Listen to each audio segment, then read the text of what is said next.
I think we need to sit down. Ideal. Is it? Yeah. Do you have a tripod for your mobile, like moving forward? No. Is that good? Is this my channel? This is actually your channel. So you have to say welcome to my channel. Welcome to my channel. Hi. Hi. Welcome to my channel. I am Alex and I am a Pilates instructor. And today you're going to teach me how to do Kegels exercises. I think that's what they call it in America. Okay. We call it pelvic floor exercises. Is it? Yeah. Why is it called Kegels in America? Not sure. We're supposed to do this on the floor. Yeah. But can I do this standing? Okay. Yeah, because the lighting's better here. Okay. So once a week, as a test, you should sit on the toilet. We actually have to have wee for this. This is the problem. And please don't wee on my seat. Once a week. Should I open my eyes right now? You can open. Oh. So as a test, to see whether you can activate your pelvic floor muscles. Okay. Once a week, try and stop your stream mid-stream. Okay. If you can stop it completely, Yes. then your pelvic floor muscles are working. If Okay. you can't stop it completely, you know you have work to do. Okay. Okay? So for those people, these exercises are extra necessary. So I'm going to take you through a visualization. So I want you to shut your eyes. Okay. And I want you to imagine that you're walking into a lift. You're shutting the lift doors. There's some sort of engagement happening right now with the pelvic floor. And then I want you to go up in the lift to the first floor. So it's a tiny little in squeeze. here. In I here. was like going up and floating in my mind. In your mind and in your pelvic floor. Imagine that you're going up to the first floor, so it's a little squeeze of your pelvic floor. Because the pelvic floor muscle lifts up. From the bottom. From the bottom. It's like a sling.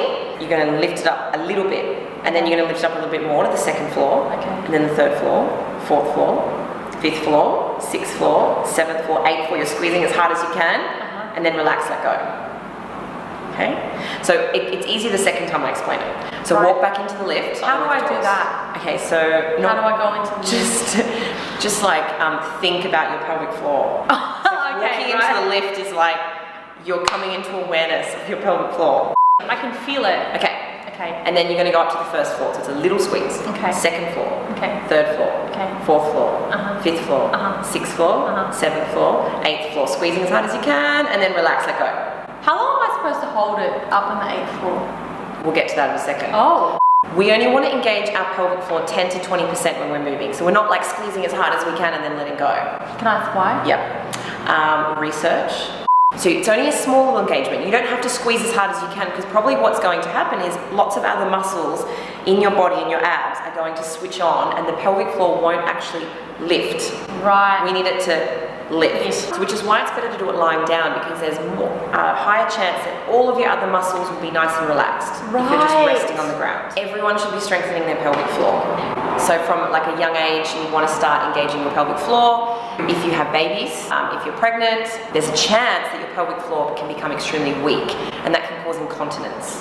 What's that? Incontinence is where you wee a little bit when you move. When you walk, when you run, when you skip, when you jump, when you do any sort of movement, you can actually wee a little bit, and no one needs that in their life. And you don't even need to have kids for that to happen. It's also important for men. It's like any muscle. If you don't train it, it can weaken. And as a nurse, I've worked in operating theatres, and men who have prostate surgery, it can then weaken their pelvic floor. So it's important that afterwards they kind of strengthen it. Right, because if they don't have a strong pelvic floor, then they might accidentally wee as well. They could have incontinence, yes. Incontinence is the word. Yes. Incontinence. They could have some sexual dysfunction issues too. Really? Yeah. Like so that pelvic floor, it's important to strengthen your pelvic floor because it improves your sex life. Stops you from weeing. So the actual activity I want you to do is to go up to the second floor. So you're going to draw your pelvic floor up a little bit, and then you're going to hold for 10 seconds. Okay. So it's not a huge squeeze. It's just an engagement. Oh, lift right. up. Some women find cannot even hold it for 10 seconds. Really? Yeah. Half of the issue is that they don't actually understand how to engage them. That the pelvic floor muscle correctly. So maybe they haven't practiced the exercise where they stop midstream. Right. So half the problem might be that they still haven't quite figured out how to actually engage them properly. The second part of the problem is they might just be weakened, they might have had kids. Like I said, you can have pelvic floor without having kids. So you want to practice engaging your pelvic floor muscles 10 seconds. And you want to do that 10 times. Every day? Every day. Every second day, depends how weak they are. It's just something you want to be conscious of. Okay. Again, it will vary from person to person. Second exercise, squeeze, release quickly.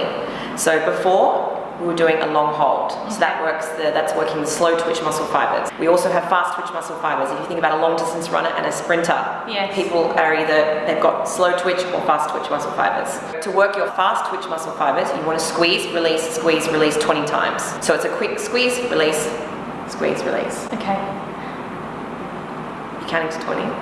Oh, okay. So we're up to the third exercise. Second. And The first one is just a test. So basically it's about number 1, having awareness, how to engage your pelvic floor. Number 2 is exercise number 1. And number 3 is exercise number 2. You do want to work your fast twitch and your slow twitch. Okay. So it's not just about switching on your pelvic floor and holding. Okay. You want to make sure that you practice your long holds and your short holds. Right. So that overall you have good pelvic floor strength. So let's do an exercise. Okay. I'm going to do the exercise. Yep. And then based on my facials, you have to guess which one I'm doing. Okay. I'm just doing it right now. Yeah. You can Can I look walk at with it. You're doing your fast twitch. Yes! Oh my god! Now. You're still doing your fast twitch. How do you know? Because firstly, it was just a lucky guess, and second of all, I thought you'd probably trick me and do the same one. I can't actually see your face doing anything. How about now? I'm going to take a wild stab and say it's a slow twitch. Your long holds. It was a fast one. Oh, you tricked me. Yeah. Can you tell when people are doing this? Like, Absolutely not. That's the point. You So- do it and no one knows. right. This is Yeah. so good. One thing that's important to know Okay. is there's no need to wee a little bit when you jump, when you skip, when you walk. There's a lot of people who deal with it and they're embarrassed about it. You can strengthen your pelvic floor very quickly. Boom. So I hope you enjoyed that lovely video about pelvic floor. If you enjoyed it, give me a like or comment down below. No, that's dislike. Yeah. No, comment down below. And if you haven't subscribed to my channel, please do so. That was really good. Yeah? How did you feel? Just a bit random. It's easier when talking to someone. Yeah. I'm just being myself.